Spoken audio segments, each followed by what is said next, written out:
What is up, y'all? It's NiyahLeeAnn. We are here again. It's so weird. It's almost as if like I don't know how to start a YouTube video anymore, because it's just like, damn, like I used to do the whole like introduction and then outro introduction. Did I just make up a fucking word? I don't know.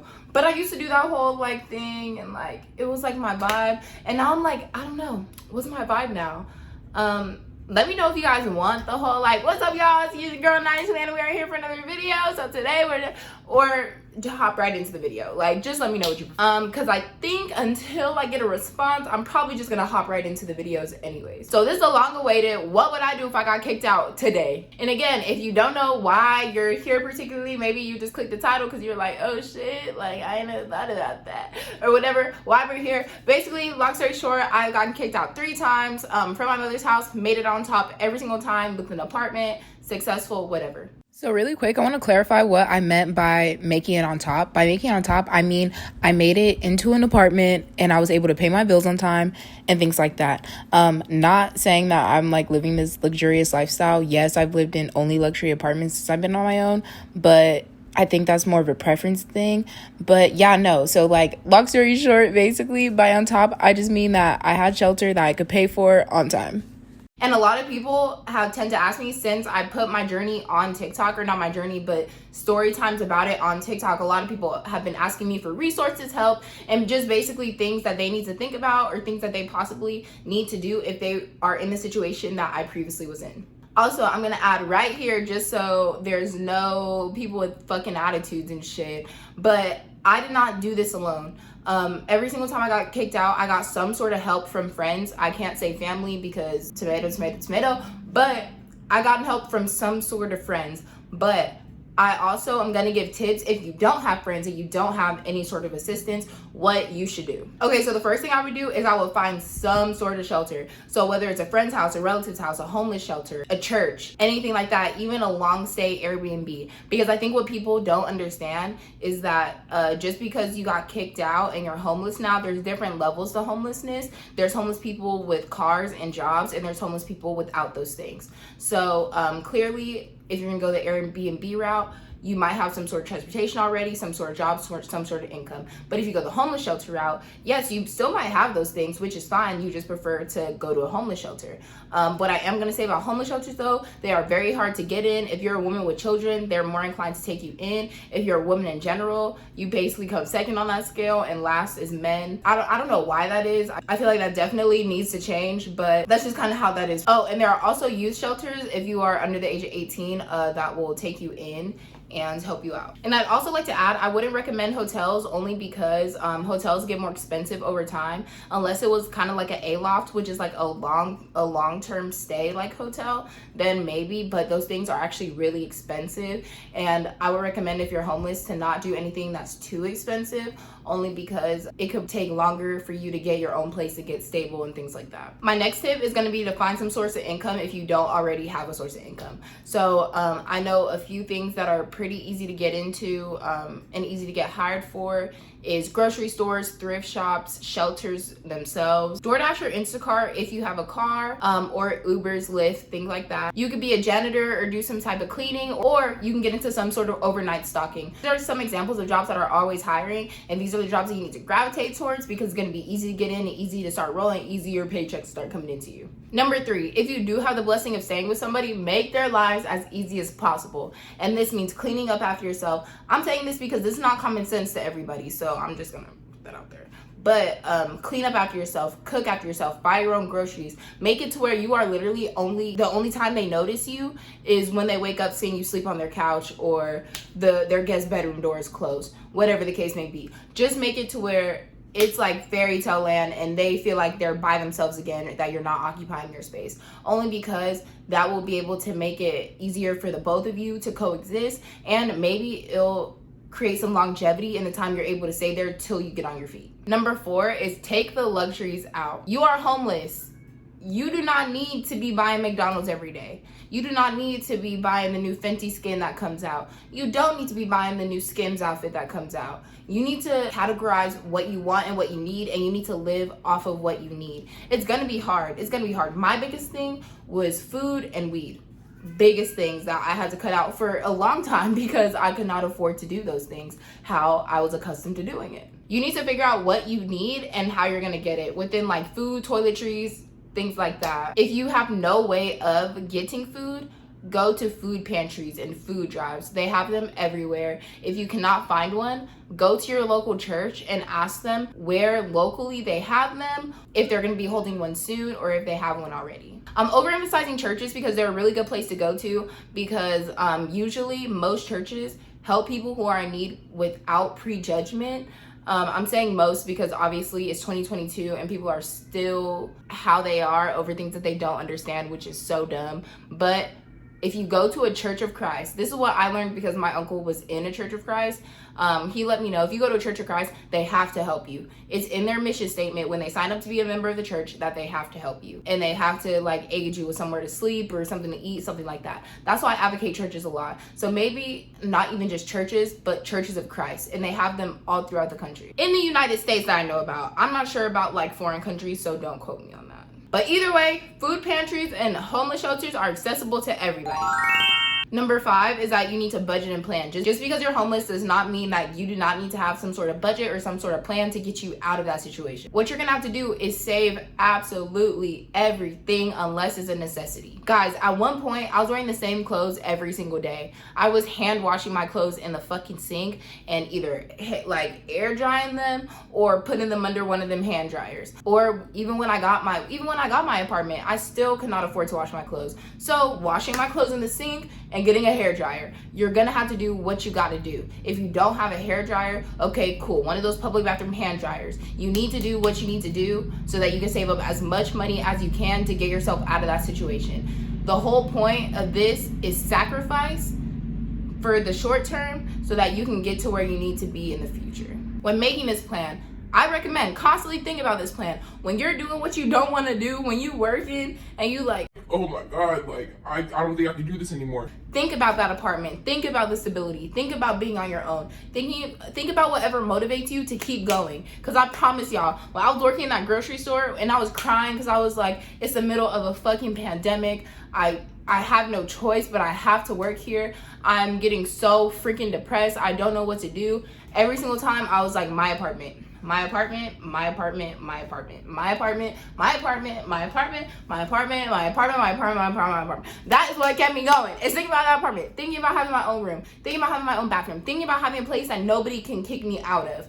That is what the motivation was for me. It was so much motivation, it almost became an obsession. I was looking at that apartment every single day. Like every single day, I will wake up and start my day with it. When I'm having a hard day at work, going back, looking at pictures and videos of the apartment. Become obsessed with the hustle. Become obsessed with the results if you continue to hustle. It will help you keep going, keep the gears going. And make sure you always stick to your budget as if your life depends on it, because it does. And once you transform and think about a budget like that, it's easier to stick to it. Promise. So number 6 is for if you're homeless with no resources, no friends, no car, no job, or maybe a job, but you're just not making that much income, obviously, to sustain yourself. Basically, homeless with no resources. So first, I would say get a gym membership. And I would say the most basic one. Most of them go for like $20 or maybe cheaper than that a month.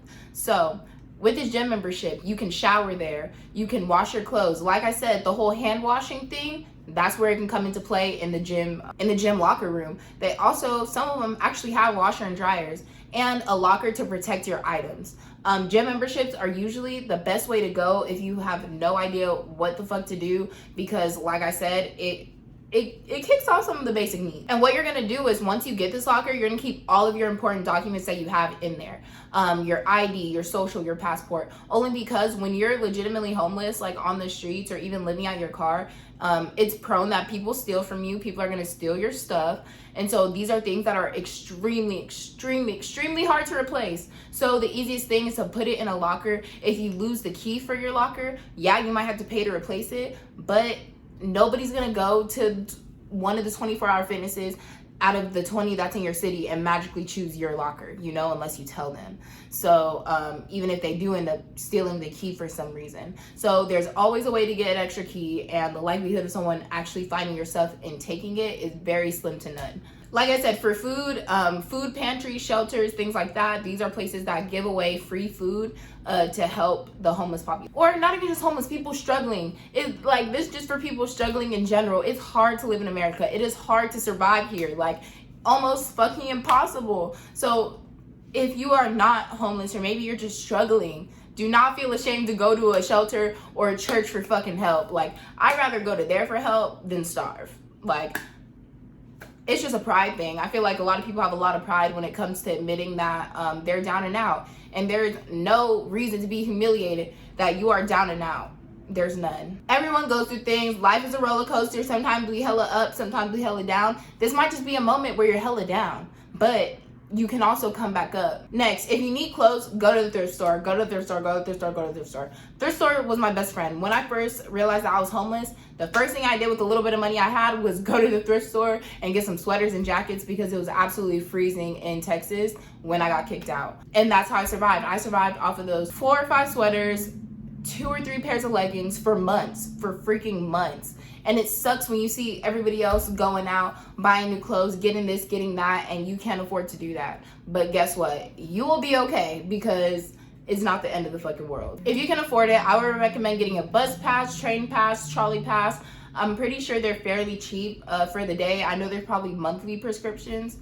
Wow. I'm pretty sure there's a monthly subscriptions. I'm not completely sure. I have not taken any of those methods of transportation in a really long time, but I'm pretty sure there are. Oh, and don't be afraid of the laundromat. If you can afford to go, I would obviously recommend that because hand washing takes completely forever and it's really hard to get the clothes to dry. So yes, if you can afford to, go to a laundromat. And these are some ending tips for all spectrums of the homeless, like just anybody and everybody who is in this situation right now. So as someone who did this, I would say don't believe this is the end. You need to hustle your ass off.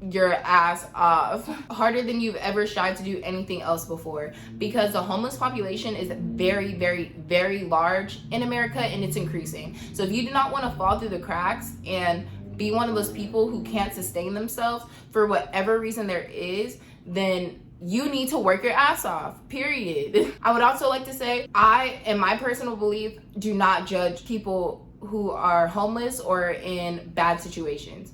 I feel like there is nothing wrong with being homeless. Everyone has a different circumstance. Some people choose to be homeless. If they choose to be homeless, that's a whole nother story. But this is for the people who don't choose, who are trying to fight, who are willing to get through the shit. But just as a general PSA, do not feel ashamed for being homeless. Just know that that's a place that you're at and you could be at a better place, but it's just whether you choose or not to get yourself to that better place. And to add on to that, you need to change your mindset from a victim mindset because the world does not owe you shit. That was one of the things I struggled with a lot. I was like, why me? Why is this happening to me? I don't get it. I don't deserve this. Nobody deserves it. Nobody deserves it. But instead of throwing yourself a fucking pity party, what you need to do is get your ass up and realize, okay, cool. So what am I going to do about this right now?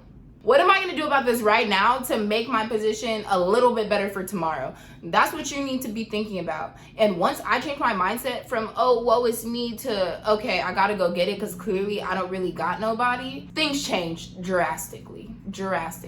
And again, I did have friends to help me. I did. My friends helped me by, like, just so you guys are aware, they helped provide me shelter and transportation, so I did not have to worry about those 2 stressors as much. There was times where I still had to figure some shit out because, again, they have their own lives, so it's not like they always help me out, but that, and them even helping me out a little bit made a significant impact on my current situation, and I will always be grateful for that. Next is stop making excuses for yourself. I realized how many opportunities that were out there once I just slowed down and stopped making excuses. For my specific situation, there's no jobs with people who dropped out of college and all this other shit. There are. Go to the grocery store. Go be a night stalker. Not stalker. Oh my God. Go work at a homeless shelter. Like, there are places that will hire you. It's not gonna be the job you want though. That's the problem. That was my problem. I felt like I was too bougie to be working at some places. I was too bougie working the grocery store. I felt like, damn, like I didn't even work at the grocery store as a teenager. And so now in my adult life, I have to work at a grocery store because I need some money. At first, I was like humiliated. And then I realized there's nothing to be ashamed about. This is what some people choose to do for their full-time job. Just because it's something that you don't want to do does not mean that it's less than. Okay, so let's take a quick pause. I'm sorry if you hear the street while I'm editing this, but I just wanted to say the reason I have this mindset is not because I look down on anybody working these positions. It was because I thought my time was way more valuable, and I thought that I deserved to receive a higher pay just because of who I am. And I think maybe you can call that confidence or you can call that delusion. I don't know what you want to call it, but that's essentially what it is. So it wasn't a reflection of anyone else, just more of a reflection of myself and what I felt like I deserved. Whatever job you do get is a privilege, and you should be grateful because it's a source of income. And again, I'm just being honest about my mindset because, like I said, on this channel, we keep it super, super, super real. And I'm not ashamed of how I used to think because I don't think that way anymore. I don't move that way anymore. But at the time, this is how I was thinking. And I can be honest about that because if I could just tell y'all how I thought so y'all don't do that shit, or y'all can kick yourself out of that mindset quick, I'd rather do that than pretend that I was perfect and that I had the most perfect homeless story, you know? Next tip is your biggest thing is gonna be learning how to grocery shop. Y'all, I'm not even homeless anymore and I still grocery shop the same way. Great value, dollar store is the fucking way to go. Like, I don't care what nobody says. Period. Like, period. I really, if you guys want a whole, because grocery shopping is a whole nother story that's like, it needs its literal own video. I don't think it's gonna be a long one, but it's gonna make this one even longer. So if you want a video on how to grocery shop properly, then let me know because I can show you. Because at first I didn't know how to grocery shop. I was paying $200 for like a week or two worth of food for one person. So after that, my grocery shopping changed drastically, and it ended up being something that I like to do rather than I dreaded to do because I felt like, oh my gosh, like I'm about to come in here and spend so much money and barely even get shit. But yeah, so if you'd be interested in that video and see how to grocery shop in a way where you can save money and still get really good things and food that'll last you 3 weeks to a month, comment down below because I'm willing to share the tea. Next, do not compare your situation to others, or do not try to keep up with the Joneses. Everybody, like I said, being homeless is a spectrum. So it might take some people an easier or faster time to get out of homelessness than others. There's people it takes a year or 2 years to get out of homelessness. But as long as you're working every single day to change your circumstances, that's all you can do. That is all you can do. And that's something that you should be proud of, that you are taking steps to change your reality every day. Next, from personal experience, I believe that if you stay down and you follow these tips for 4 to 5 months, you should have no problem getting on your feet. But let me specify. I am saying this from a place of a young single woman with no kids. So those are the circumstances that I am making that statement based off of. Everyone's circumstance is different. So take that statement with a grain of salt because it's different for everybody. It is different for fucking everybody. Listen to me one more time. It is different for everybody. I'm just saying, in someone with those circumstances, I believe, because I lived through it, I believe that in 4 to 5 months, you will be straight. And lastly, I would say don't give up on yourself. You're looking at someone who did it successfully 3 times. If not counting the second one, 2 times. I have done it. Do not give up on yourself. This is not the end of your fucking life. It is not the end of your life. You can do it. Stop feeling bad for yourself. Stop looking at what's around you. And like I said before, obsess over your new future. Obsess over it. Obsess over it to the point where that is the reason that you get up every day. That is the reason why you get up and work. That is the reason why you continue to walk 3 miles to work every day. Whatever your circumstances is or your case is, make that the reason that you do it.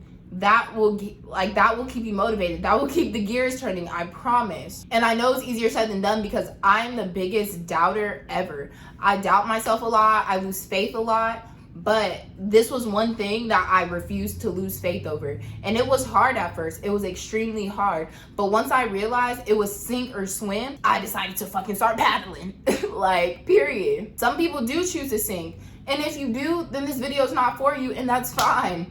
If that's what you prefer to do, okay. No judgment over here. But if you want to fucking swim, out of this circumstance, this video is for you. You need to put your big girl or big boy pants on and get it together. Get it together. Get it together. It's really hard. Do not think this video is me saying like it's so easy, you just do those things. It's not easy. It's hard. It's mentally draining. It's traumatizing. It's hard. All I'm saying is that it's possible. So we came to the end of this video, and I just want to put a quick announcement out there that if you are struggling with homelessness, the process of being homelessness, any of those cases, do not hesitate to reach out to me. I've mentored plenty of people since Getting Kicked Out went viral. I've mentored plenty of people, gave them resources, helped them find resources to help them get back on their feet or just make their living situation a little bit better. So if you are in this situation, you're nearing this situation, or you just need help in general, feel free to reach out to me on any of my platforms. They will be in the description box below as well. Because I want to help. I feel like if you don't want to live that way, there's no reason you should have to. So I've been watching the Poor Minds podcast, and they have this thing. They're like, about. That's what I imagine they're doing, like, about what? Anyways, well, I hope these tips were helpful, and I will see you Tuesday for the next upload. One more announcement before I go. I know I say this all the time, but I'm gonna start getting consistent on YouTube again. So my new upload days are gonna be Tuesday and Friday. So set your alarms, turn on post notifications, whatever you wanna do. So I will see you guys on Tuesday for another video. Bye.